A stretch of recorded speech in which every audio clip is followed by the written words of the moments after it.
Hi everyone. Today I'm going to talk a little bit about the SuperSat 60 cinema series. There's not a lot online when I was researching it and bought it. I tested out the SuperSat 50. They sounded really good. I went ahead and went with the SuperSat 60. I have a fairly large room. It's going to be going around an 80-inch TV, and the form factor fit really well. I tested these against Martin Logan and Bowers Wilkins and really like these speakers better. So I'm going to put a little bit about the packaging. We'll do a little bit of unboxing and installation, and hopefully you guys will find this informative. We're going to start with an unboxing of a SuperSat 3. We've got two of these for the rears. It's a small box. We'll go small and work our way up. Kind of already broke the seal. What you'll find at the top is a stand that will come in. You'll see a styrofoam protector. Fairly easy to come out. And then you see the speaker. Speaker's wrapped pretty well. True unboxing. I haven't even opened this one yet. So even more protection around this. There's the bottom. Pull this out. So there's some heft to it. It's not really too heavy. It is going on wall. Really nice finish in the back. That's the SuperSat 3.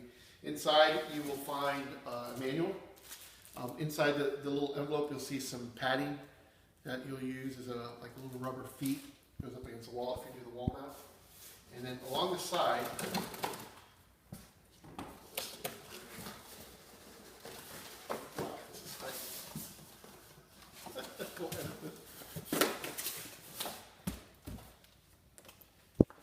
when you open this up and you pull out the package, you'll find a template. And the template is really nice. It's got two little pilot holes. We'll put this up against the wall, find where the holes are, and because we'll be doing a simple wall mount with some anchors and a drywall anchor. Here is the SuperSat 3 pilot hole template. And what I've done here is actually just cut a small hole in the middle near where the connectors are shown. I'm going to be doing a bare wire connection. There was a wall plate here that I've taken off. What I'm simply going to do is just pass these wires through and place exactly where I would like the speaker. You can move this around a little bit, just shown. I know I don't have any studs here. I'm just using drywall anchors.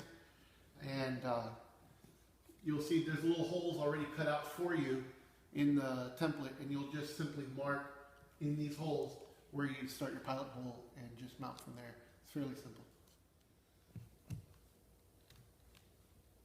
So that's the SuperSat 3 in the corner that I have. Got it wall mounted. It's actually pretty secure. There's not much wiggle. It's pretty solid.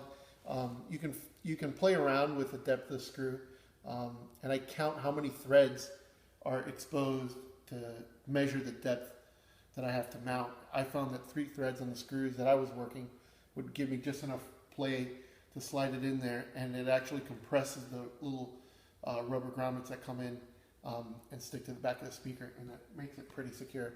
We'll see how they sound. So here we have the SuperSat 60. Just broke the seal. I'm about to find out what's in here.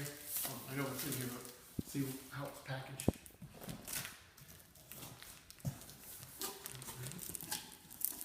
So there, the speaker comes in this 3 pieces of styrofoam. They're actually really light.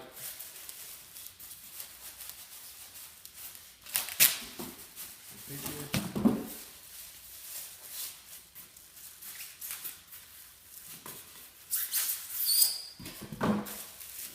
one is all in the middle. Try it down.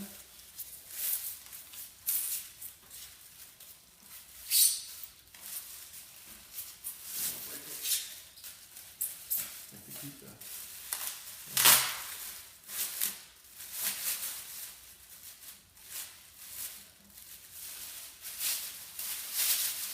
So in comparison to the SuperSat 3, you can tell this is definitely not as dense of a speaker. It still has some mass to it for being an on-wall speaker. It feels a lot more solid. This is an aluminum, I believe, or some sort of a metal that they use instead of more of a plastic finish. You still have like still piano black style paint.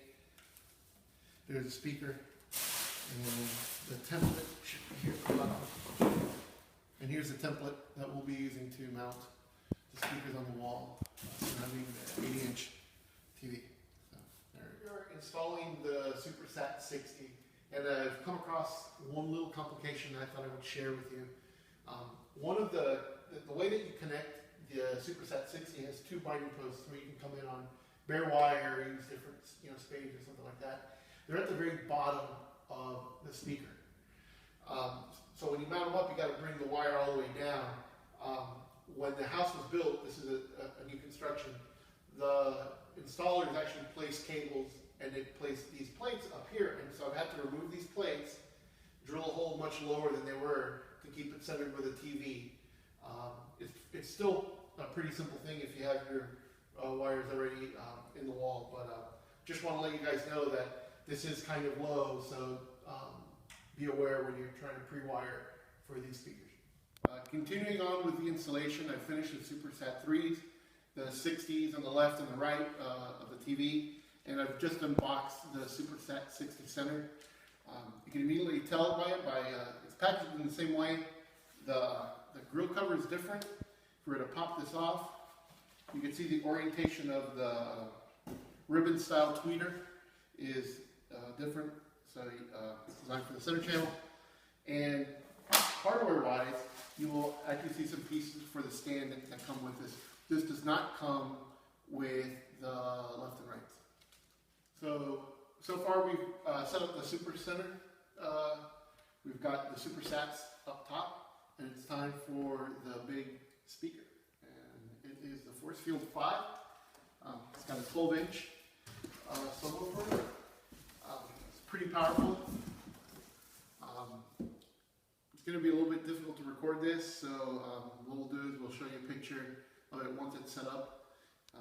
But pretty much all you're getting is the manual up top, a couple pieces of styrofoam, and the big speaker in the middle. So I will see you guys. So here's the Forcefield 5. It's not too big. It's actually quite compact. We'll be playing around with the positioning a little bit, but we're just going to start off here and see how it goes. So here's a shot of the Forcefield 5 in the corner with the 80-inch and the SuperSat 60s on the left and right. You can see really how nice they complement the TV based on the size. And I guess we'll see how it plays.